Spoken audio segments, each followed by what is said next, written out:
네, 하루의 경제 주식 마무리 경주마 주제는요. 이번엔 푸틴 대통령이 직접 대화를 제시했다, 악수를 내밀었다. 러시아 우크라이나 휴전 협상 성사에 대한 자세한 이야기 나눠보도록 하겠습니다. 자, 이사님, 오늘 우크라이나와 러시아 회담이 또 예고되면서 재건주들이 일제히 상승을 했습니다.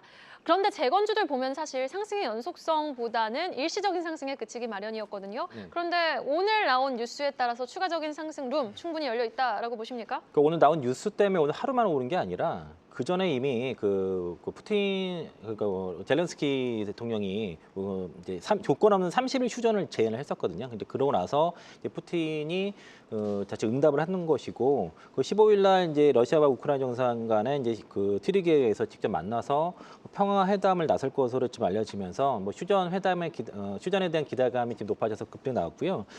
그 러시아 대통령 같은 경우가 이제 직접 이제 그 제안했다는 게 이게 좀 의미 있게 좀 반등을 한 것으로 보여져서 이미 좀 군부를 뗀 상태에서 재료가 나오니까 이제 급등이 나왔고 오늘 이제 윗골이 나온 종목들이 꽤 많이 있습니다. 그리고 재건주라고 알려졌는데 그 윗꼬리가 나오지 않고 뭐 상한가를 간다던가 뭐 그런 종목들은 다른 이제 정치 테마에 엮여서 그렇게 움직였다 보시면 좋고 아마 이제 우크라이나 휴전 제시 이후에 오늘까지 이제 상당히 선반영이 되었기 때문에 적어도 이제 15일 전에는 주식 다 팔아야 된다라고 그렇게 보고는 있습니다. 아, 네, 알겠습니다. 15일 이스탄불에서 협상이 이루어지기 전에는 재건 관련주는 좀 정리를 하는 게 좋겠다라는 전략 제시해 주신 가운데 자, 그렇다면은 섹터도 다 다양하잖아요. 재건 안에서도 협력이 가장 빨리 가시화될 산업 섹터는 어디로 보시는지 황교안 팀장님.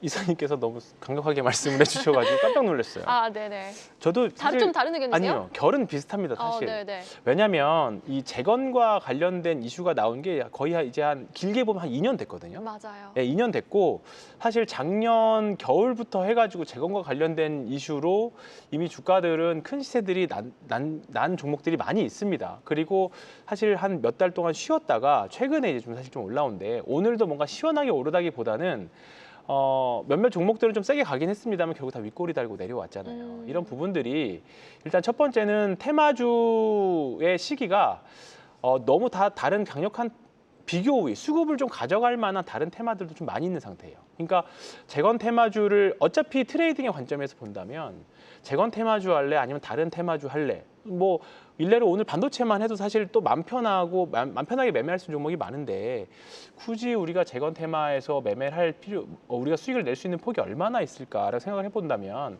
사실 비교 우에서 좀 사실 저는 좀 뒤진다라고 보고 있거든요. 그런 관점에서 본다라고 하면 저는 좀 이제 리스크 관리를 좀 해야 되는 시점이다. 1번을 좀 보고 있고요.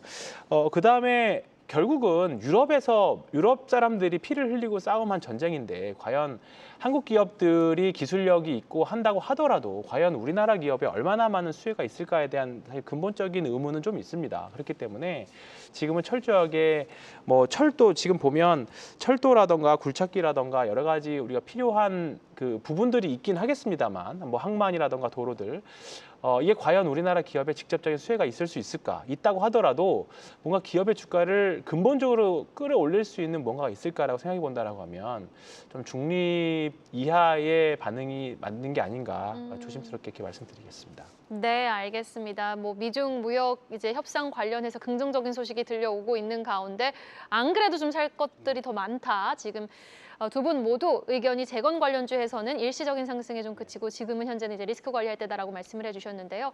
지금 영국이라든지 프랑스 캐크 지수 모두 좀 상승으로 출발하면서 확실히 또 글로벌리하게 각 국가들의 지수가 미중 무역 협상을 고무적으로 좀 받아들이는 양상이 뚜렷하게 포착되고 있습니다. 자, 재건주 이야기 계속해보죠. 대표적인 재건주로 건설기계주를 또 어떻게 좀 특정해서 보시는지 궁금한데 우크라이나향 굴착기 수출이 전쟁 이전 수준을 또 회복했다라는 소식이 들려왔거든요. 굴착기 쪽은 그렇다면 좀 더 긍정적으로 볼 수 있는 거 아닙니까? 그러니까 오늘 그 HD 현대건설기계 관련 뉴스가 좀 세게 나왔어요. 네, 맞아요. 예, 이제 그 세계은행 기준으로 보면은 전쟁 복구 비용이 대략 10년간 한 750조, 앞서는 704조라고 나와 있었는데 이 중에서 주택 재건 비용이 120조 정도 되는데 이 시장을 이렇게 노린다는 그런 이제 그 대표이사의 발언을 담긴 그런 보도자료가 나왔고 현대건설기계 같은 경우가 울산 스마트 팩토리 구축 사업에 총 그 2,141억을 투자하고서 지난 2년간에 이제 고도화라든가 노화된 설비들 업그레이드를 다 진행을 했고 그러면서 이제 이걸 가지고 향후에 이제 그 연 뭐 9,600대 정도에서 한 15,000대 정도로 이제 그 캐파 확장이 예상이 된다고 했고요. 그리고 이를 이제 키우 쪽에 소개를 현재의 소개를 했다는 얘기를 했었고 또 그러면서 이제 그 장비 수요 예측에 대해서도 그 협력 중이라는 보도가 나왔는데 그 전쟁 발발 이전에 이미 그 현대건설기 같은 경우에는 러시아와 우크라이나의 건설기계 시장에서 대략 15% 안팎의 그 점유율을 차지하고 있었습니다. 그래서 이제 그 휴전이 되고 재건이 들어갔을 경우에는 뭐 현대건설기가 그동안 레퍼런스가 있었기 때문에 충분히 가능성이 있다라고 좀 말씀을 좀 드릴 것 같고요. 그리고 그동안 재건 관련 종목 중에서는 그 전진건설 로봇이 이제 지난해와 올해 연초까지 대장주 역할을 하고 있었는데 지난달에 그 7일에서 13일까지 독일 뮌헨에서 그 건설기계가 박람회가 있었는데 여기에서 이제 그 우크라이나 뭐 특정 업체와 논의를 했다는 얘기가 있었습니다. 그래서 그런 관련주로 엮여 있는데 저는 전진건설 로봇 같은 경우에는 이게 좀 대장주인데 대장주가 지난해만큼의 그런 움직임을 보이지 못해서 그거는 아까 앞서 말씀드린 것처럼 뭐 15일 전까지는 좀 포지션 정리가 좀 필요하지 않냐라고 좀 보고 있습니다. 네, 알겠습니다. 자, 그렇다면은 오늘 또 강하게 상승 탄력이 나왔던 것이 전력 뭐 인프라 쪽이었거든요. LS 일렉트릭을 필두로 일부 전기 전선 쪽도 강세를 보였는데 재건하고 이쪽도 좀 엮어볼 수 있을 것 같아요. 일단 뭐 AI 수요 급증하는 가운데 전력망이 부각받으면서 재건 모멘텀까지 더해줄 수 있을까요? 오늘 상승은 사실 그냥 반도체 상승과 연동돼서 움직였다고 수출이 보시는 데이터 게 때문에. 네, 그게 더 크다라고 봅니다. 사실 지금 뭐 AI 데이터와 관련된 내용, 뭐 대만 쪽에서도 서버 수요는 계속적으로 증가하고 있고요. 이제 미국 시장이 반등함에 따라서 결국은 이게 전력기기지만 결국은 AI 반도체와 연동돼서 거의 지금 흐름이기 때문에 네. 거의 뭐 반도체 관련주라고 보셔도 저는 된다라고 봅니다. 다만 종목에 따라서 한 지금 전력기기 업체들이 한 5개 정도 큰 종목들이 있는데 뭐 효성중공업이 이번에는 가장 세게 올라왔고요. 반대로 뭐 다른 뭐 제일일렉트릭 같은 경우는 아직은 또 밑에 있고 뭐 그런 상황이 종목에 따라서 완전 다른 움직임들입니다. 그런 것 같아요. 예, 특히나 뭐 효성중공업 같은 경우는 지난주에 뭐 풍력타워 공급계약 해지 이슈 있었어도 상관없이 그냥 또 주가는 올라가는 그런 모습들이기 때문에 철저하게 종목에 따라서 이제는 봐야 되지 않을까 일단 그렇게 보고 있습니다. 다만 어쨌든 그 변압기 쪽은 가장 먼저 철강 쪽에 대한 관세가 먼저 부과가 됐었어요. 그래서 어쨌든 1분기 실적에 대한 우려가 있었던 상태였고 이제 그것에 대한 우려 때문에 사실 1분기의 주가가 별로 좋지는 않았고요. 실적 발표를 하고 이제 다시 올라가는 구간이거든요. 이제 과연 철강 관세에 대한 부과를 극복할 수 있을 만큼 가이던스나 실적이 2분기에도 줄 수 있느냐 이런 부분들이 향후의 주가 탄력이 종목에 따라서는 달라질 거라고 봅니다. 그래서 지금 모든 전력기기를 좋게 보기보다는 차라리 전력기기보다는 차라리 반도체 쪽을 아예 보신다면 보시는 게 좋을 것 같고요. 전력기기는 일단 보유자분들은 가져가시는데 신규 진입은 조금 더 주가가 더 세게 반등하면 지금도 많이 올랐다고 보실 수 있는데 제 기준으로는 조금 더 올라와야 뭔가 추세를 다시 만들어내는 구간 아닐까 그렇게 생각하고 있습니다. 그러면은 지금 전력 쪽에서도 가는 종목이 계속 잘 갈 거라고 보십니까? 맞습니다. 네, 차라리 뭐 효성중공업이 효성중공업이 탑픽이에요? 차라리 전 낫다라고 봅니다. 네. 네, 알겠습니다. 효성중공업 워낙 전력기기 안에서도 순환매가 발빠르게 펼쳐지고 있기 때문에 가는 종목을 조금 더 유심히 지켜보자라고 말씀을 하셨고요. 사실 오늘 전력 인프라 쪽뿐만 아니라 대형 건설주가 주인공이었다고 해도 과언이 아닐 정도로 건설주들의 상승 탄력도 아주 눈부셨습니다. 최근 뭐 정부 정책 기대감까지 가져가는 모양새인데 건설주, 각 건설사별로 좀 강점이 있다면요?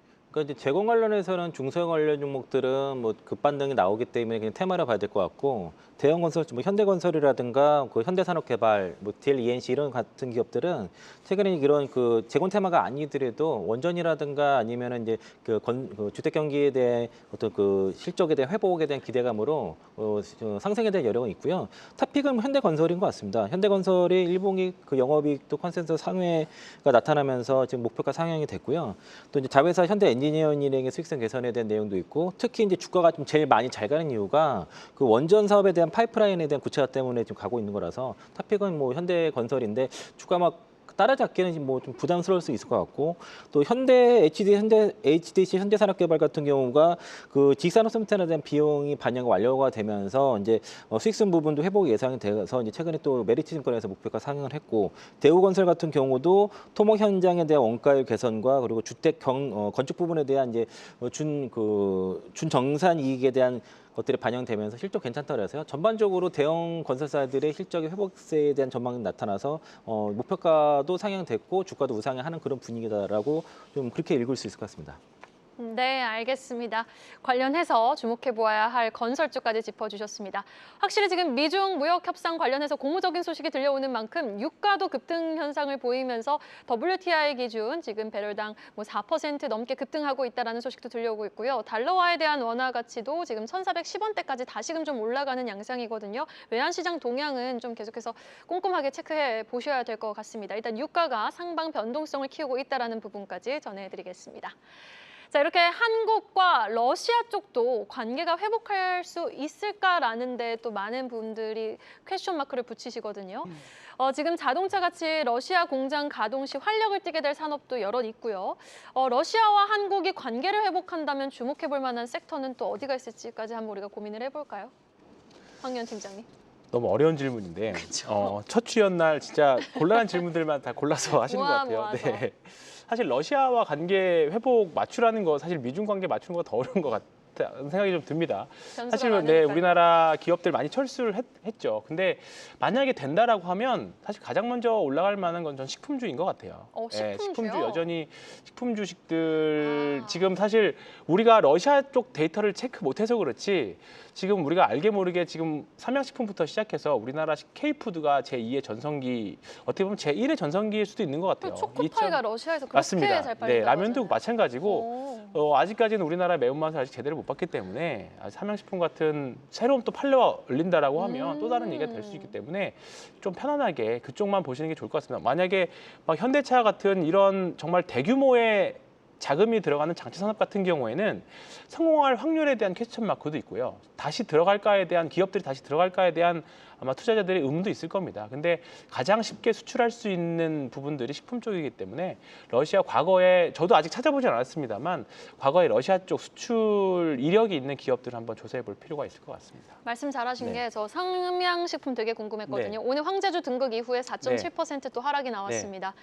어디까지 업사이드 열어놓을 수 있는 수준입니까? 일단은 정말 달리는 말의 정석입니다. 달리는 말의 진짜요? 정석이고요. 오늘 사실 파마 리서치가 저는 시장에서 가장 센 말인 줄 알았는데 오늘 사실 조금 안 좋은 막 후반에 좀 안 좋은 모습 보이긴 했습니다. 근데 삼양식품 상대적으로 아직 추세 이탈로 보기에도 사실 좀 이르고요. 아직까지는 제 주변에 주식 투자 하시는 분들 해외여행 가시면 가장 먼저 가는 데가 어디냐면 마트 가셔가지고요. 여기에 불닭볶음면이 있느냐 없느냐부터 보시거든요. 있어야 좋을까요? 없어야 좋을까요? 있어야 좋죠. 아닙니다. 없어야 좋습니다. 네, 왜요? 없으면 여기도 들어올 수 있겠구나가 되기 때문에 아직까지도 있느냐 없느냐를 좋게 판단들을 하세요. 그러니까 있으면 이미 많이 팔리고 있다는 거고 아직까지 없는 곳이 있다라고 하면 아직까지 삼양식품의 불닭볶음면이 팔릴 때가 더 많이 남았구나 그렇게도 해석을 할 수 있거든요. 사실 저는 사실 좋아하지는 않습니다만 서양 분들이 불닭볶음면의 소스까지도 지금 사실 다 자기만의 스타일대로 해석해서 백에 챙겨 다니시는 맞습니다. 분들 많아요. 많이 있다라고 하더라고요. 그래서 이런 부분들 특히나 이런 소비재들, 특히나 문화 같은 소비재들은 침투하는 시간이 정말 천천히 오랫동안 갑니다. 네, 그렇기 때문에 저는 아직까지는 뭐 기술적으로도 고점 신호도 아직 없는 것 같고요. 아직 뭐 보유하고 계신 분들이라고 하면 저는 충분히 보유하고 계셨다. 관점. 네. 네, 알겠습니다. 삼양식품까지 투자 전략 짚어봤습니다. 자, 그리고 또 최근 미국이 우크라이나와 광물 협정을 맺지 않았습니까? 이 광물 개발부터 상용화까지 얼마나 걸릴지도 좀 궁금하고 원자재 광물 시장이 안정을 찾을 수 있는 뉴스로 좀 작용을 할 수 있을지 궁금합니다. 일단 아닐 것 같습니다. 아니에요. 네, 왜 그러냐면 그 우크라이나 자원 채굴까지 이제 몇 년이 걸릴지 일단 알 수 없고 많이 그 보통 광물 채굴이라는 게 리튬 같은 경우도 보통 최소한 7년 이상 걸리거든요. 그래서 이제 그 트럼프가 주장한 만큼 어떤 그 이익이 창출했을지도 미지수라는 게 시장의 그런 관점이고 우크라이나 당국이 그 20가지 이상의 그 전략 핵심 광물 매장지를 보유하고 있다라고 얘기하고 있고 그 가치가 수조 달러가 된다라고 평가를 하고는 있지만은 일단 그 매장 대회에 있다는 내용 자체가 구소련 시절에 그 가진 그 지도를 가지고선 지금 막 얘기하는 거라서 일단 검증이 안 됐다는 그런 문제가 있고 또 우크라이나에서 실제 보유한 광물의 위치라든가 매장량에 대한 파악도 어렵고 그리고 또 문제가 그 키우를 비롯해서 그러니까 그 지금 러시아가 장악한 지역의 대부분 거기 광물이 거기 다 있어서 만약에 현재 상태로 휴전이 됐을 경우에는 실제 우크라이나에서 채굴한 광물이 별로 없을 수 있을 것 같고요. 또 이제 미국의 이제 우크라이나에서 여러 가지 히토리라든가 핵 광물에 대해서 확보할 수 있는 협약을 맺었지만은 쭉 말씀드린 것처럼 이건 단기적인 성과를 낼 수 있는 사항은 아닙니다. 그래서 이제 이건 좀 향후에 좀 확인이 좀 필요할 것 같습니다. 네, 알겠습니다.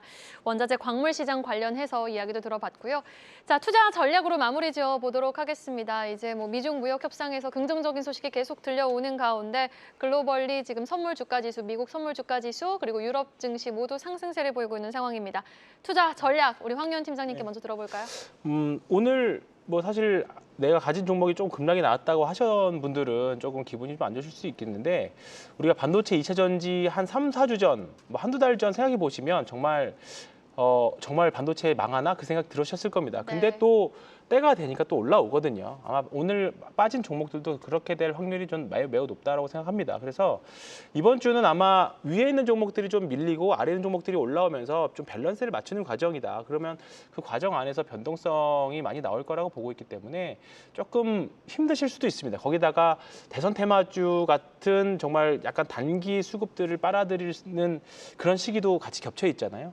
그렇기 때문에 변동성이 높은 한 주이기 때문에 가장 중요한 점은 리스크 관리라고 봅니다. 내가 가진 종목이 아무리 좋아도 추세가 꺾여버리다던가 아니면 내가 감당할 수 있는 손실 폭을 좀 넘어가 버리면 리스크 관리는 반드시 하셔야 됩니다. 그래야 시장에서 살아남을 수 있고 또 다른 기회를 우리가 잡을 수 있기 때문에 그런 점 유의하셔가지고 이번 주는 좀 매매하시기 좀 까다롭긴 하겠지만 네. 접근하자라고 하면 떨어진 종목은 모으고 가는 종목들을 잘 매매하시기를 기원하겠습니다.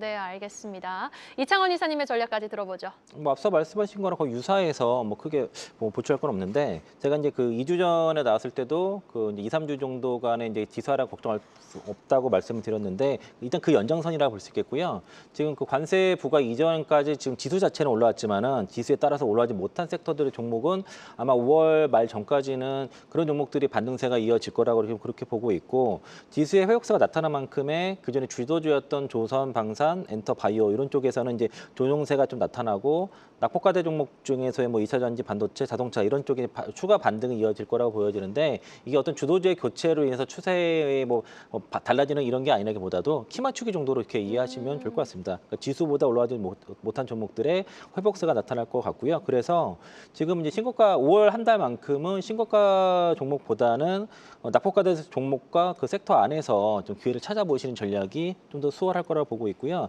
그 아까 그 삼성전자를 비롯한 레고시 반도체 쪽에서 좀 기회가 좀 있을 거라고 좀 보고 있습니다. 네, 알겠습니다. 지금까지 이창원 이사, 황교안 팀장과 오늘 시장 이야기까지 아주 자세히 이야기 나눠봤습니다. 두 분 오늘 말씀 고맙습니다. 네. 계속해서 다양한 경제 이슈를 알고 싶다면 구독과 좋아요, 알림 설정 부탁드립니다. AI 캐스터 권미정이었습니다.